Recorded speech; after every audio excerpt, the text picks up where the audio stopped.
Good morning, students. Today I am going to discuss alkalinity of water. Alkalinity of water measures water ability to neutralize acids. Alkalinity of water means water which is alkaline in nature, that is pH is greater than 7. Water which is alkaline in nature, that is pH is greater than 7, is alkaline water. Clear? What are the causes or factors of alkalinity of water?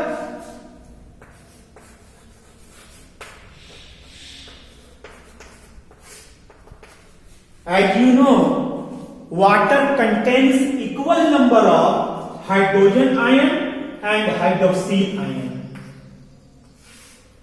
and water is neutral. If we increase the concentration of hydrogen ion, hydroxyl ion, if we increase the concentration of hydroxyl ion by any means, then the water becomes alkaline in nature. आप OH minus ion को increase कर दें या hydrogen ion को थोड़ा decrease कर दें, दोनों हालत में OH माइनस आयन इंक्रीज हो जाएगा और वाटर अल्कलाइन हो जाएगा. कैसे होगा? तो there are so many salts present in water as impurity. कहां से आता होगा? मिट्टी में. When water flows through the soil, then a large number of salts may dissolve in water as impurity. For example, calcium hydroxide, that is lime, sodium hydroxide, caustic soda, etc. These salts increase the concentration of hydroxyl ion due to this OH minus ion.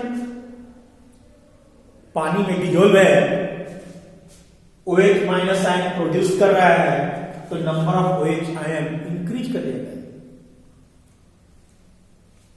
So such type of salts may produce hydroxyl ion either by their hydrolysis or dissociation, etc. Similarly, मान लो sodium acetate है, then acetate ion had tendency to absorb the hydrogen ion concentration. As a result, hydroxyl ion will be increased and water becomes alkaline in nature. Very clear? Now, classification.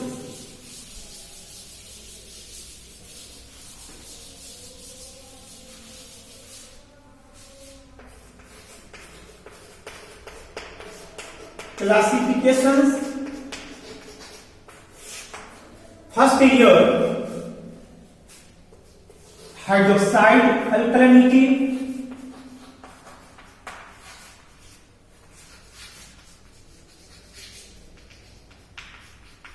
Second, carbonate alkalinity.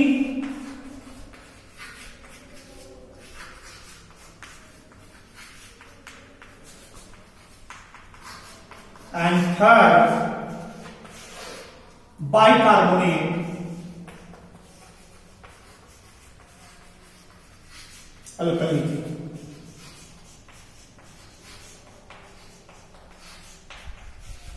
Hydroxide alkalinity,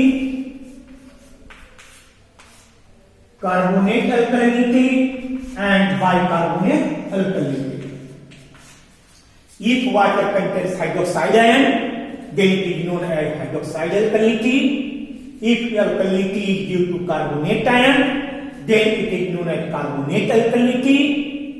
and if bicarbonates are present, then it is known as bicarbonate alkalinity.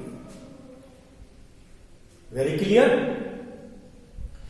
Hydroxide, carbonate, bicarbonate किसी का भी, चाहे वो calcium magnesium का हो, चाहे sodium का हो, पोटेशियम का हो, आयरन का हो, हमें इससे मतलब नहीं। अगर पानी में हाइड्रोक्साइड आयन है, कार्बोनेट आयन है या बाइकार्बोनेट आयन है, वैसा पानी को आप पीएच चेक करो, वैसा पानी का पीएच चेक करिए, वो आपको सेवन से ज्यादा आएगा और वो अल्कलाइन नेचर का होगा। यानी हमें यहां पॉजिटिव रेडिकल्स को कंसीडर नहीं करना है कि कैल्शियम है या सोडियम है, मैग्नीशियम है या पोटेशियम है, इट डजंट मैटर।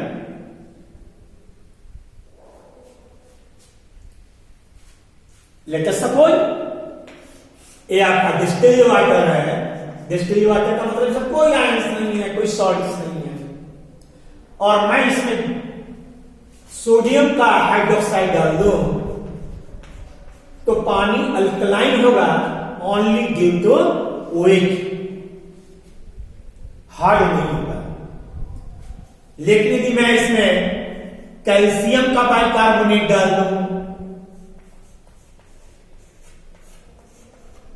तो ये हार्ड होगा कैल्शियम के चलते, और बाइकार्बोनेट के चलते ये अल्कलाइन होगा। क्लियर? पोटेशियम का कार्बोनेट डाल दो, केवल अल्कलाइन होगा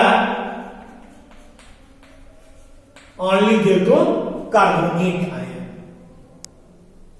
लेकिन मैग्नीशियम का कार्बोनेट डाल दो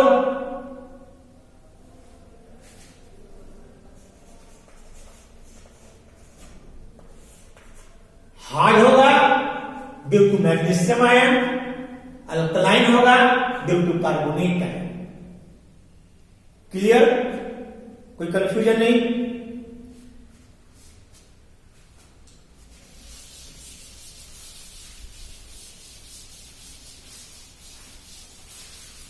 यानी अल्कलिनिटी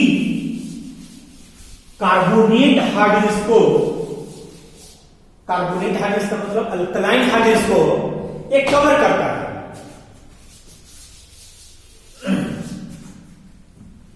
यानी अल्कलाइन पानी अगर है, अल्कलाइन वाटर, अगर कैल्शियम मैग्नीशियम के हैं सॉल्ट तो भी अल्कलाइन हो जाएगा। ये अलग बात है कि वो अल्कलाइन हार्ड होगा। लेकिन सोडियम पोटेशियम के सॉल्ट हैं तो हार्ड नहीं होगा, लेकिन अल्कलाइन तो जरूर होगा। क्लियर? अब आप इंजीनियर बनकर इंडस्ट्री में जॉब करने जाओगे और आपके पास पानी का कोई सैंपल आया कि इंजीनियर साहब ये पानी का सैंपल है, इसमें अल्कलिनिटी है, और अल्कलिनिटी कुछ मान लेते हैं, मान लिया कि 100 ppm और टोटल हार्डनेस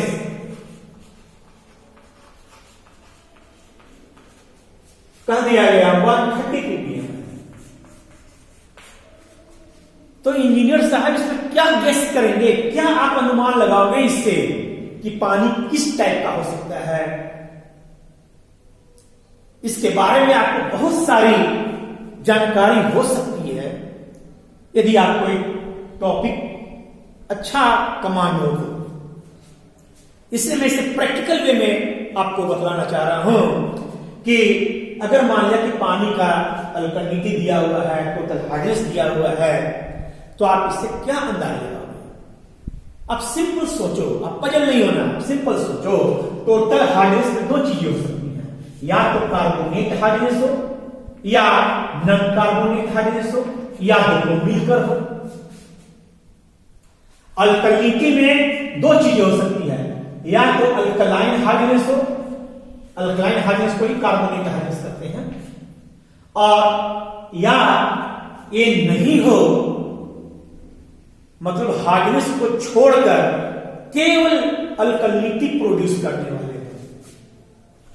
अदर देन, मैं लिख रहा हूं वैसे ही समझने के लिए, अदर देन हार्डनेस,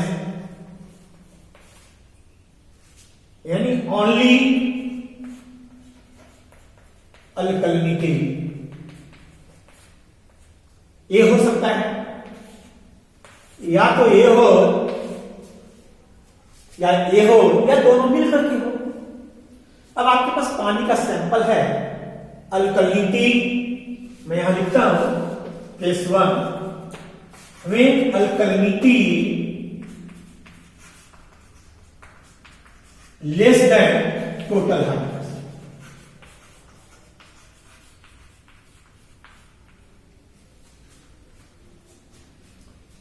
आप ये सोचो कि पानी में जो टोटल हार्डनेस है, थोड़ी देर के लिए ऐसा एज्यूम करो कि नॉन कार्बोनेट हार्डनेस नहीं है, तो सारा का सारा टोटल हार्डनेस हो सकता है। और अल्कलिनिटी कह रहा है 100 ppm है, तो क्या ये पॉसिबिलिटी है इसकी? आप देखो ऐसा नहीं हो सकता। अल्कलिनिटी यानी कार्बोनेट हार्डनेस 100 ppm है, अगर हम थोड़ी देर के लिए मान भी लें कि NaCH नहीं है, तो भी 130 नहीं हो सकता, क्योंकि अल्कलाइन हार्डनेस प्रोड्यूसिंग सॉल्ट्स जो हैं वो 100 ppm है, यानी इसमें इस पानी में अल्कलिनिटी वाले पानी जो है 100 ppm, इससे ज्यादा नहीं हो सकता है। यानी कार्बोनेट हार्डनेस मैक्सिमम अगर इसमें होगा, इसमें मैक्सिमम होगा तो 100 ppm होगा। वो भी कब? जब हम मान लें कि ये वाला पोर्शन नहीं है, तब सारे के सारे कार्बोनेट हार्डनेस है, सारे के सारे कार्बोनेट हार्डनेस है, तो भी 100 ppm ही है। तो टोटल हार्डनेस में 100 ppm मैक्सिमम कार्बोनेट हार्डनेस होगा, इससे ज्यादा नहीं हो सकता। यानी आप कह सकते हो कंक्लूजन कि carbonate hardness is equal to alkalinity.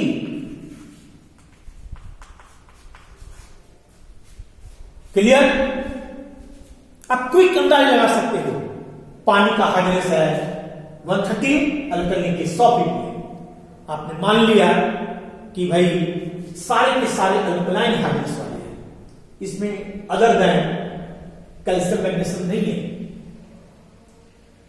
तो अगर मैक्सिमम वैल्यू 100 है तो 100 ही तो ये हो सकता है। 130 है, इसका मतलब है कम से कम 30 जो है वो तो नॉन कार्बोनेट हार्डनेस होगा ही होगा।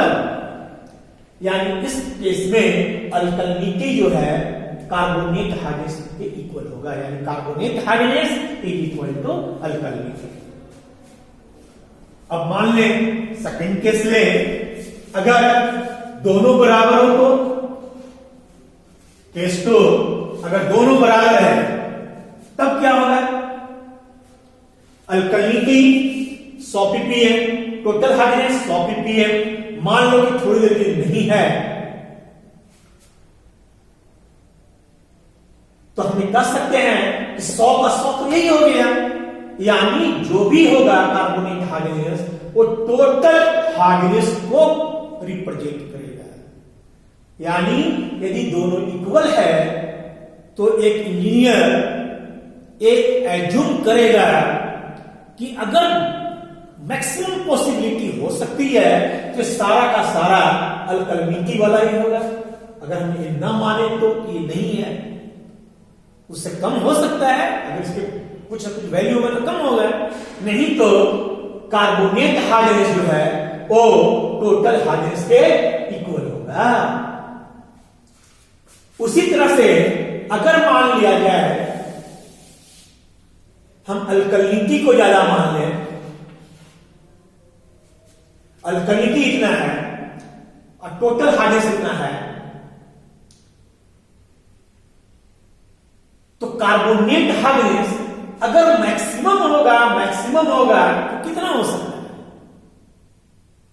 टोटल हार्डनेस के बराबर ही होगा, 80 होगा, 100 तो होने से रहा।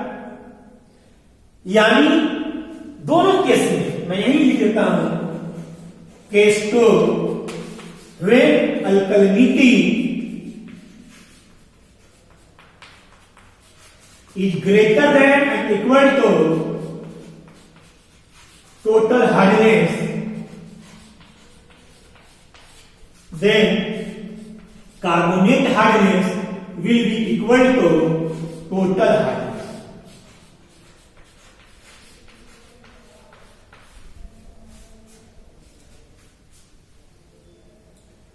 क्लियर?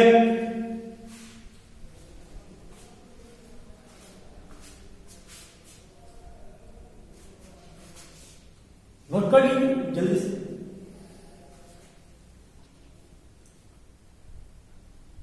आप घर में इसको सोचना, डिफरेंट एग्जाम्पल से लेकर और पूछना। ये तो मैं आपको बतला रहा हूं कि आप इसको पढ़ रहे हैं अल्कलिनिटी हार्डनेस, तो इंडस्ट्री में क्या इसका यूटिलाइजेशन है, क्या इसका उपयोग है, क्या एप्लीकेशन है। तो पानी का सैंपल का केवल रिजल्ट देखकर इमीडिएट आप अंदाज लगा सकते हैं कि भाई ये 100 ppm है, 80 ppm है। इंजीनियर साहब क्या अनुमान लगा रहे हो? सर इस मैक्सिमम कार्बोनेट हार्डनेस जो होगा वो 80 ppm ही होगा, टोटल हार्डनेस के इक्वल होगा। कम हो सकता है, ज्यादा नहीं सकता। Clear? Now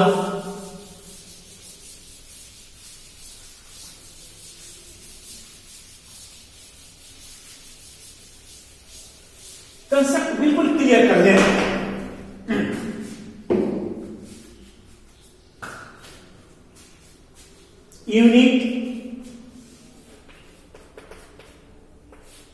unit of hardness, hardness का यूनिट वही है, अल्कलिनिटी का यूनिट वही है जो हार्डनेस का है, यानी दोनों का यूनिट सेम है।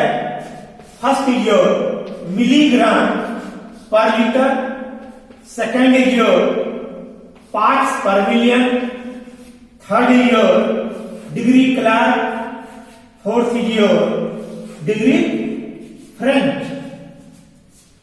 I have already taught you in previous lectures that the hardness of water. यहां भी मिलीग्राम पर लीटर और ppm both are very common.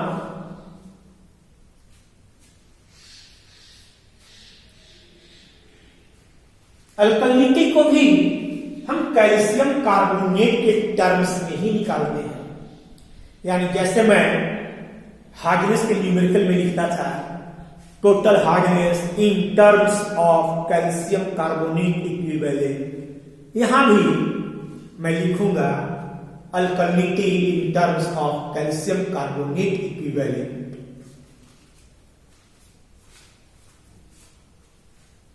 Clear?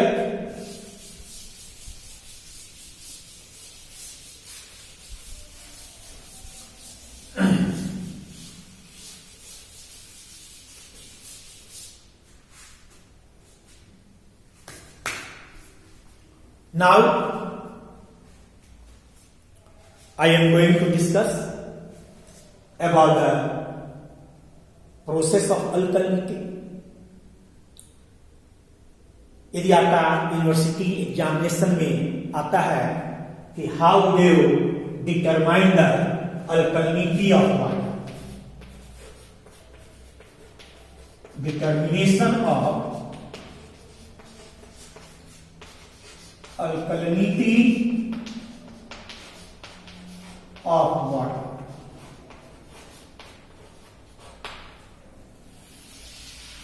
तो आप क्या लिखेंगे? प्रिंसिपल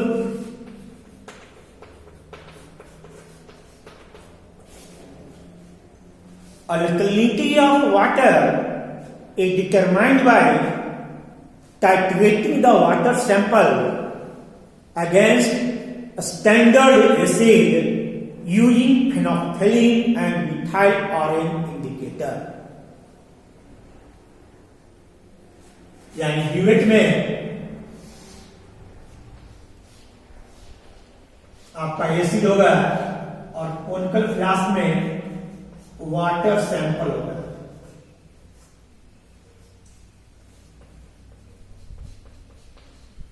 यहां पर कोई भी एसिड आप ले सकते हैं और इसमें फिनोल्फथालीन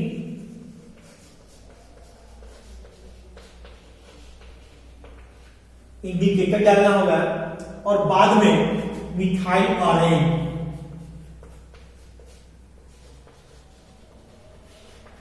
इंडिकेटर डालेंगे।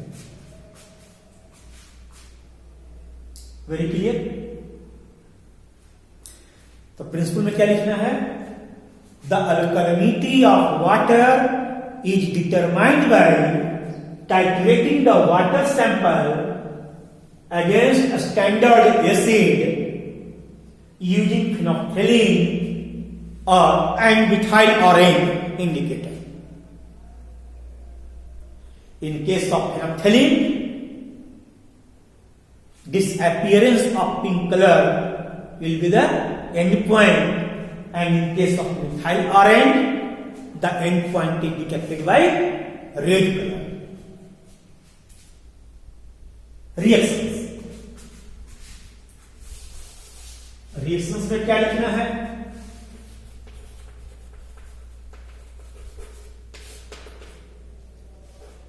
OH minus carbonate ion and bicarbonate ion.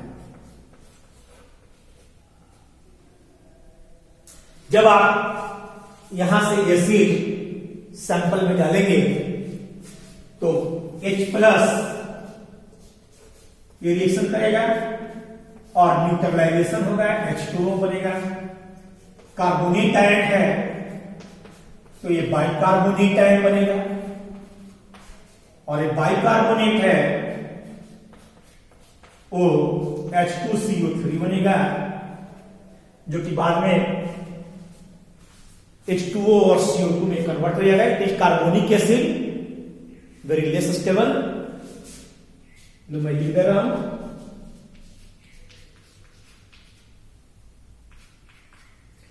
ये जो रिएक्शंस हैं दो ऊपर वाले, ये फिनोल्फथालीन इंडिकेटर के प्रेजेंस में होगा और ये जो है तीनों ये मिथाइल ऑरेंज के प्रेजेंस में होगा। क्लियर? फिनोल्फथालीन OH माइनस और कार्बोनेट आयन को रिप्रेजेंट करेगा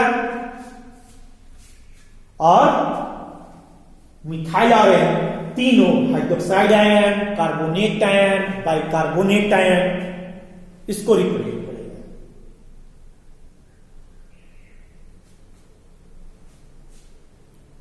वेरी क्लियर। अब पानी का प्रोसीजर में क्या लिखोगे इसका कि पानी का सैंपल आप यहां लेंगे, a known volume of water sample is taken and few drops of phenolphthalein indicator is added, a pink color is appeared, then it is titrated against standard acid. Let us suppose N/50 sulfuric acid till the appearance of colorless. Now methyl orange indicator is added to the content. The orange color is appeared, again it is titrated against a standard acid till the appearance of red color. ये आपका procedure हो गया जो मैंने बताया।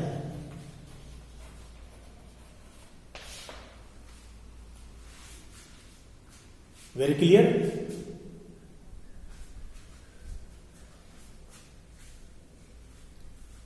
Calculation,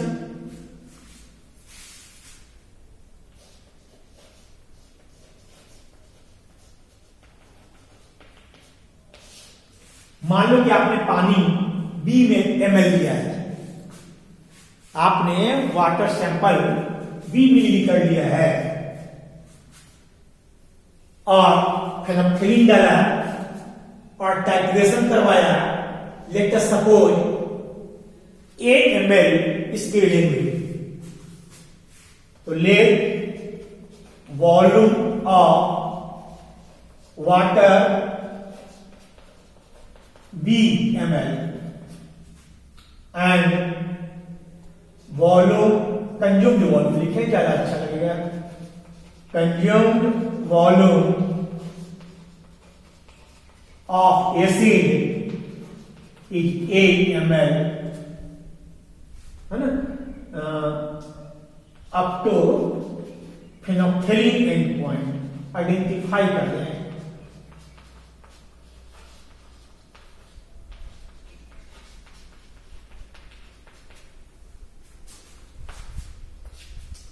और acid का strength हमने N/50 लिया है। Strength of acid N/50,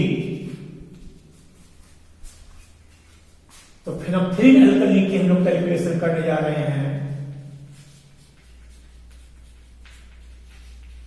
phenolphthalein alkalinity N1V1 is equal to N2V2, एक है वाटर और दूसरा है एसिड। N1 निकालना है, V1 आपने कितना लिया, B, N2 1/50, V2 आपका A ml आया है, और N1 is equal to 1/50 into A upon V. Therefore, strength is equal to normality into equivalent weight. Here, equivalent weight of calcium carbonate. So, 1/50 into A upon V into 50. That is your gram per liter.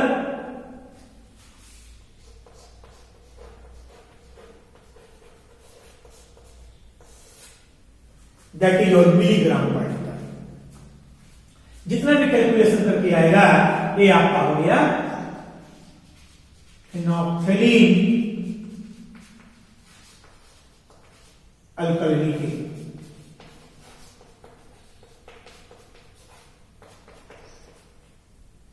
PPA clear, very simple. Right down.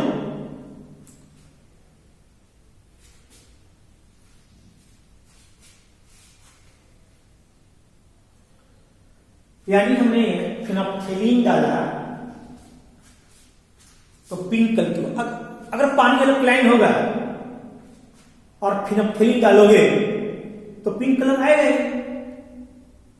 और titrate करोगे acid से तो जहां पर neutralise हो जाएगा वहां पर पिंक कलर डिसअपीयर हो जाएगा, कलरलेस हो जाएगा।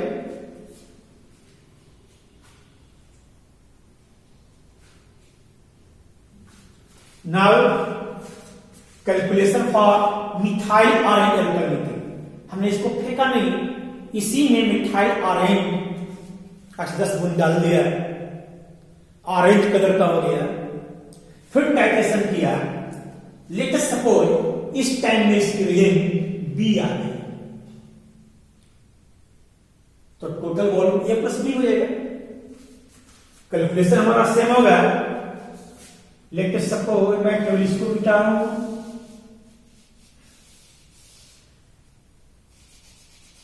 A आपका B ml हो गया, और अप टू मैं इसे मिथाइल ऑरेंज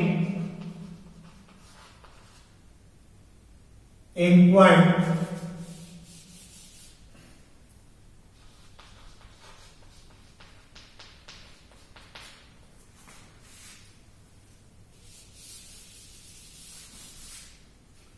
तो यहां पर मैं मिथाइल ऑरेंज अल्कलिनिटी या टोटल अल्कलिनिटी भी हम इसे बोल सकते हैं, total alkalinity Again we apply N1V1 is equal to N2V2 or N1 into V is equal to 1 by 50 into A plus B, because this reading for phenolphthalein and this reading for methyl-RN. So the total alkalinity, that is A plus B, the reading will correspond to the total alkalinity. So here is your A plus B.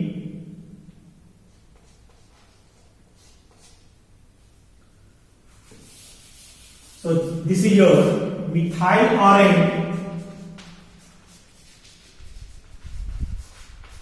alkalinity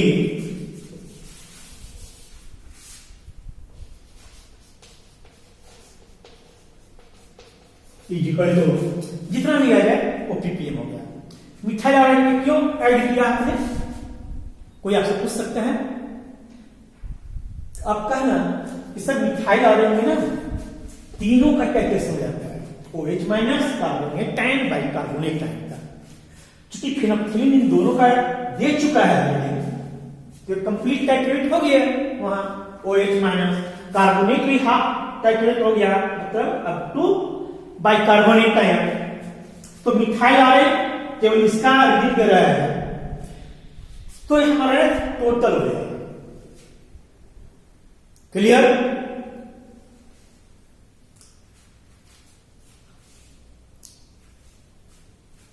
Now, I shall discuss in next lecture about the usage of phenolphthalein and methyl-RN and the value of OH minus carbonate ion and bicarbonate ion. तो आप हमारा अगला lecture का इंतजार करें। Thank you.